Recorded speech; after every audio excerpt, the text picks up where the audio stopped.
All right, let's dive into Navjo Ahuja's song Khat. What's so amazing about this track is how it unpacks the way love can totally change a person.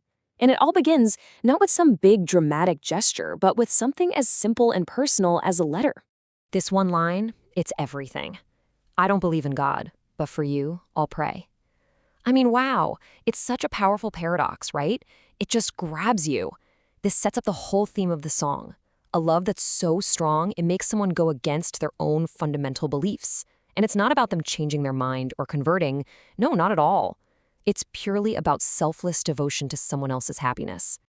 And that brings us to the title, Khat, which simply means letter.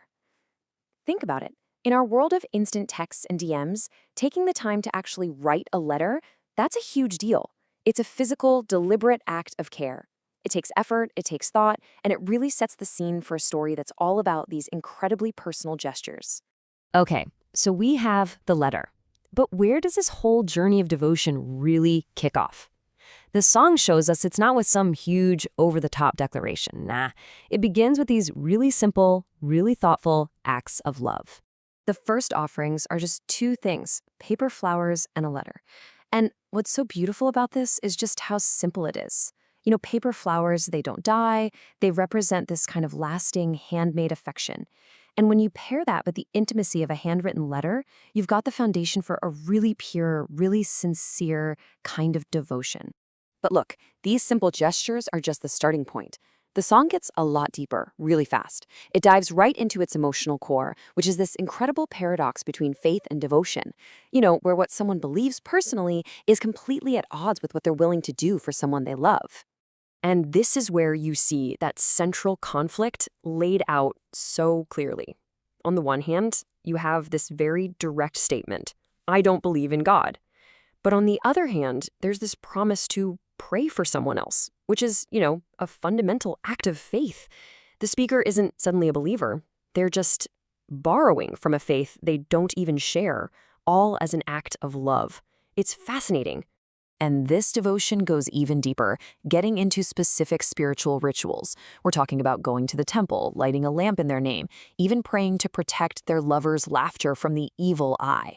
Every single one of these acts is another step into a world of faith that the speaker doesn't actually belong to. They're not doing any of this for themselves. It is all 100% about protecting the person they love. So, after all these spiritual acts, the song kind of brings us back down to earth, into the physical world. It shows us that this incredible love isn't just about big, abstract ideas like faith. It's also built on something much more grounded, paying attention to the tiny, forgotten details. And the key here, the really crucial part, is the why. The speaker says they'll build a home and paint the walls blue. Not because it's their favorite color, but because their partner mentioned, just once, that they liked it. That is what real devotion looks like. It means you're really listening, you're remembering the little things, and you're actually acting on them to create a world together. So you have all these actions, right? The letters, the prayers, the blue walls. They aren't just things happening on the outside. They all lead up to the song's biggest theme, how this love completely transforms the speaker on the inside. Just look at this incredible shift in perspective. Things that used to seem like nonsensical talk suddenly seem valid. Things that felt like a bother now seem innocent. This is so much more than just putting up with someone's quirks. It's a complete rewiring of their reality, all seen through the eyes of love. And this change is, well, it's total. The song makes it clear that the speaker's entire focus has just shifted.